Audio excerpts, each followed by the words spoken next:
Magandang hapon, ngayon ay April 21, 2026 at narito ang update ukol sa magiging lagay ng ating panahon. Patuloy pa rin na mainit at maalinsangan yung panahon na ating mararanasan. Bahagyang maulap hanggang sa maulap pa rin yung ating kalangitan sa buong bahagi ng ating bansa. And kung ikukumpara po ng mga nakarang araw, mas mataas na yung possibility ng mga isolated o yung mga biglaan, ngunit panandali ang pag-ulan, pagkilat at pagkulog dala po ng easterlies na nakakaapekto sa Southern Luzon, Visayas at Mindanao, maging ng mga localized thunderstorms. Sa ngayon, wala po tayong minomonitor pa na bagyo or low pressure area na maaari makaapekto dito sa ating bansa.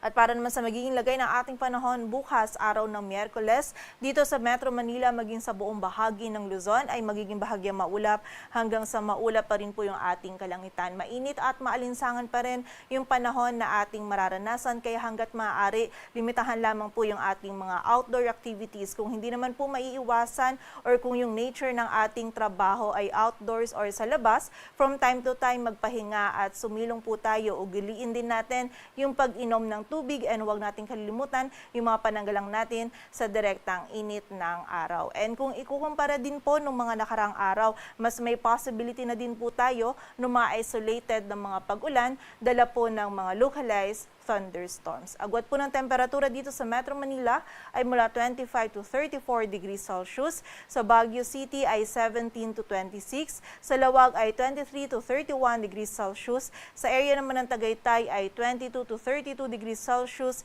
Sa Tuguegarao, yung maximum temperature ay maaari pong umabot hanggang 33 degrees Celsius. At sa Legazpi naman, sa Tuguegarao ay hanggang 36 degrees Celsius. At sa area naman ng Legazpi City ay hanggang 33 degrees Celsius.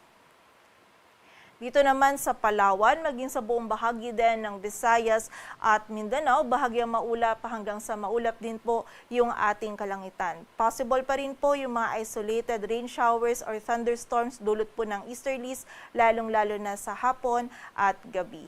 Agwat po ng temperatura dito sa Cebu ay mula 25 to 32 degrees Celsius. Sa Iloilo ay 24 to 32 degrees Celsius. Sa Tacloban ay maaari pong umabot hanggang 33 degrees Celsius, maging dito din sa area ng Puerto Princesa. Sa Kalayaan Islands naman at sa Zamboanga, maging sa bahagi po ng Davao, yung maximum temperature ay maaaring umabot hanggang 34 degrees Celsius, while sa area naman ng Cagayan de Oro ay hanggang 32 degrees Celsius. Sa lagay ng dagat baybayin ng ating bansa, wala po tayong nakataas na gale warning, kaya malayang makakapalaot yung mga kababayan nating mga isda, pati na rin yung may mga maliliit na sasakyang pandagat. At para naman sa 3-day outlook ng mga key cities ng ating bansa in the next 3 days, mula po Thursday hanggang Saturday, halos same pa rin po yung panahon na ating mararanasan. Mainit at maalinsangan pa rin po sa malaking bahagi ng ating bansa. Dito sa Metro Manila, Baguio City at Legazpi City, kung meron po tayong mga pag-ulan na mararanasan, mostly yung mga isolated o yung mga biglaan at panandaliang pag-ulan po, dala pa rin ng mga localized thunderstorms. Agwat po ng temperatura sa Metro Manila ay mula 24 to 34 degrees Celsius. Sa Baguio City ay 16 to 26 degrees Celsius. Sa Legazpi City naman ay 24 to 34 degrees Celsius.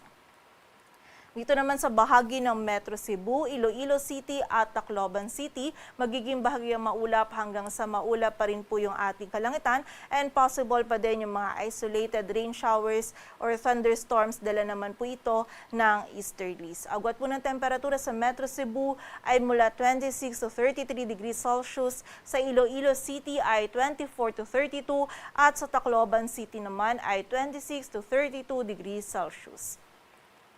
Sa area naman po ng Metro Davao, Cagayan de Oro City at Zamboanga City, mainit din po yung panahon na ating mararanasan. At pagsapit po ng hapon at gabi ay mas tumataas po yung possibility ng mga biglaan at mga panandaliang pag-ulan, dala pa rin po ito ng easterlies. During severe thunderstorms, posible rin tayong makaranas ng short duration, ng mga katamtaman hanggang sa malalakas po na pag-ulan, kaya naman doble ingat pa rin para sa ating mga kababayan. Agwat po ng temperatura sa Metro Davao ay mula 25 to 33 degrees Celsius, sa Cagayan de Oro City ay 24 to 32 at sa Zamboanga City naman ay 24 to 34 degrees Celsius. Dito sa Metro Manila, ang sunset ay mamayang 6:11 p.m. at ang sunrise naman ay bukas ng 5:38 a.m. Patuloy po tayo magantabay sa updates na ipapalabas ng Pag-asa. Para sa mas kumpletong impormasyon, bisitahin ang aming website pag-asa.dost.gov.ph. At para naman po sa mga heavy rainfall warnings or yung mga rainfall at thunderstorm advisories na pinapalabas ng ating regional offices, bisitahin ang aming website panahon.gov.ph. At yan po muna ang latest dito sa Weather Forecasting Center ng Pag-asa. Grace Castañeda, magandang hapon po.